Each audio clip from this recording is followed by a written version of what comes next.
My name is Hope Amison, and I'm the director of CWU's Museum of Culture and Environment. And I'm here with my colleague from CWU Geology, Dr. Susan Kaspari. Thanks for joining me here today, Susan. Thank you, Hope. So I just wanted to ask you a little bit about some of the sustainability work that you have done and that you've been a part of at Central Washington University. Sure. So you want me to just start with my story a little bit? Yeah. Okay, so I've been interested and involved in sustainability for a long time. I started being interested as a high school student, but to me at that point in time, sustainability really meant environmentalism. And so when I was in high school, I was driving to a nearby college to be able to attend their Student Environmental Action Coalition meetings. Ended up going on to college and studying environmental science. And so I was very interested in changes that were happening to the environment, and always have had a real strong connection to the natural world, and being in the outdoors has always been what fulfills me most and makes me happiest. So I ended up going on in graduate school and studied climate science and studied how humans have been changing the environment and have been changing climate. And so for the last 20 years, I've really been embedded in that work, and used ice cores from mountain glaciers to study how humans have changed the chemistry of the atmosphere. I've studied how our climate is changing.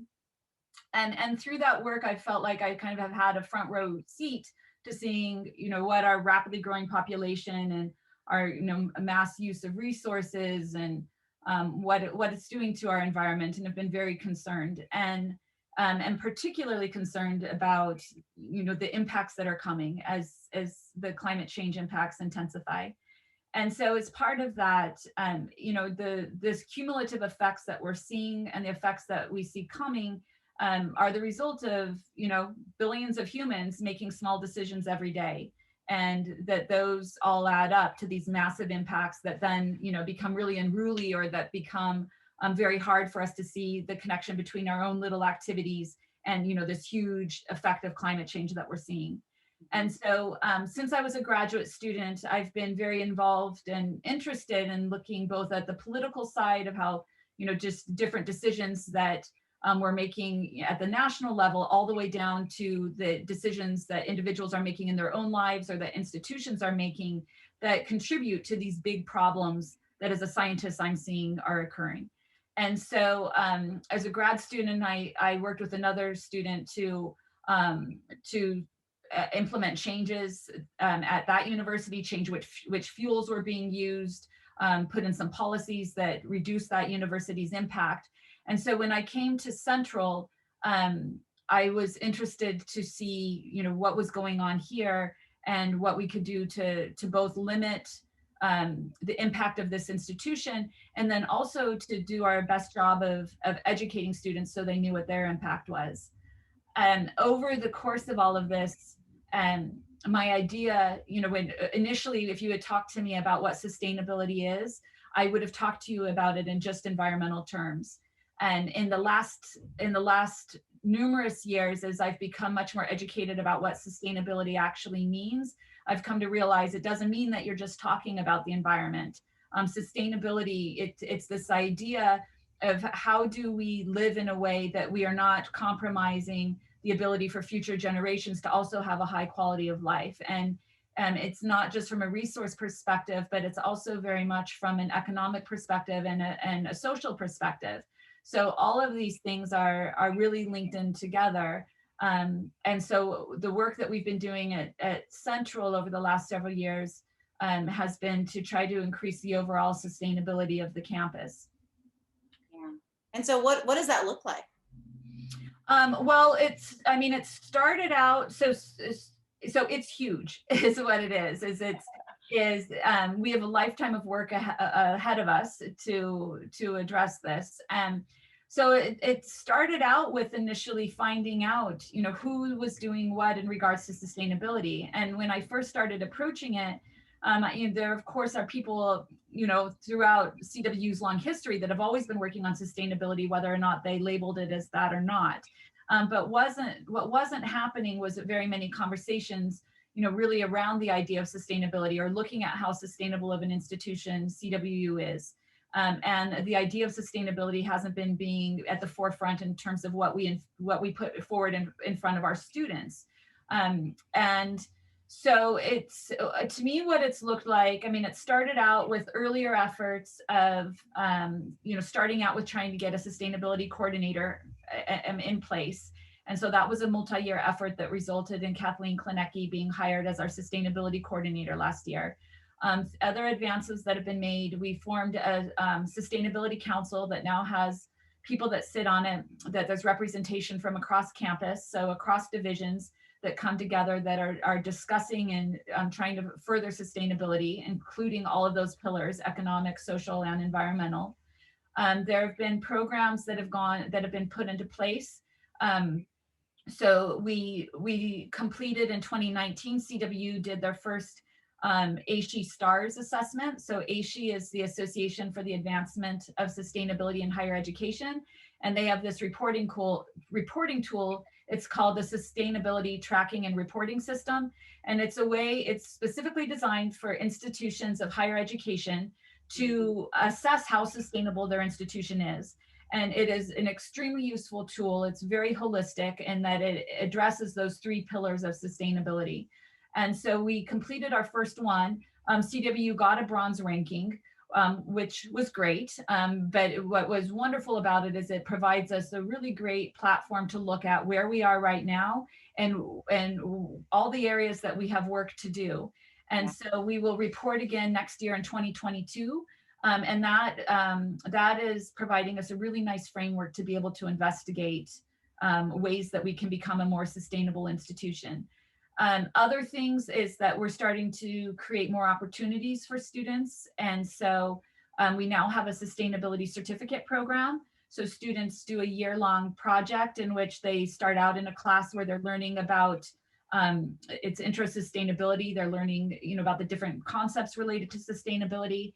And then a major portion of that is that they complete a project with a stakeholder either on campus or in the community that's aimed at improving sustainability. And that can be related to social sustainability, environmental sustainability, economic sustainability. So I've been teaching that class, and I've also been teaching a campus sustainability course that I teach each spring. Both of those opportunities are available to any student in any discipline. And those have just been, those are my favorite classes that I teach. It's so fun to work with students and to have them work on a project where they see that they're part of the solution. One of my challenges earlier on here at Central was that we had courses where students would address a problem, a sustainable problem, and they might propose a hypothetical solution, but nothing ever actually happened on those. And now we've got this awesome framework in place where students see that they are part of the difference, that they're making change happen. A couple other things that I would say, the United Nations has their 17 Sustainable Development Goals. Mm-hmm. And so, those are global goals that have, a huge number of people from, well over 100 countries came together to define what those goals are. And they range from everything from things like clean water to no poverty, to gender equality, to education for all. Like, they're very holistic in what they identify. And so I think right now we're having students look at these smaller projects that they're doing and saying, okay, which United Nations Sustainable Development Goals are you working on? And that they can see that, wow, I'm actually part of this global movement that's helping to improve sustainability, and that it's happening from people, from millions of people all over the globe working on these smaller projects. And one other thing, and I guess I can end with my monologue here on all of this, is to say, we're also in the works of starting to get these ideas in front of the faculty more. So, with our new Gen Ed curriculum, we have a sustainable pathway, but we haven't been bringing faculty together very closely to talk about, okay, what does sustainability mean? For a student that takes 3 courses in the sustainable pathway, how are they going to start to connect the ideas that are in these? And so we're planning a couple workshops for this spring for faculty to come together Yeah, which will be cool, and using those United Nations Sustainable Development Goals as a starting point. So my hope is that we can use those as a platform to start to have more common language on campus. So if you're teaching a course that, you know, is in that pathway, that you can talk to your students about those sustainable development goals that relate most closely to your work, and then they can see it in my work, and that we can start to talk about the interconnection, about how, you know, for someone that's embedded more so into social discipline, how in actuality that, you know, that's very much tied to what's happening environmentally or economically. And I think just one last thing that I would say about all of it is that in some of my classes I teach, um, so in the geology department, I've taught some climate related classes that I used to just really focus on teaching the science. And I've transitioned to where I'm starting to pull in more of the social science and more of the economics behind some of these problems. And it has been very satisfying and very interesting to see how much more firmly the students relate to the content and relate it to their own lives when you start to bring in the whole holistic pattern of how all of these things are interrelated and tied to those social, economic, environmental problems, and when you just solely talk about the pure science of what it is that we're studying. Yeah. Makes it really relevant, you know? Mm-hmm. Yeah. And it also makes you recognize your own complicity, right? So that's what's really important, I think, ultimately. Well, this has been wonderful because I've gotten to work with you on several projects. And so sometimes when we work together, I feel like you only get to see a small part of the work that someone does. But this really has allowed me to see how the projects that we've been able to work on with you fit into this large overall framework. So thank you so much, Susan. And I really appreciate you. Well, thank you. You too, Hope.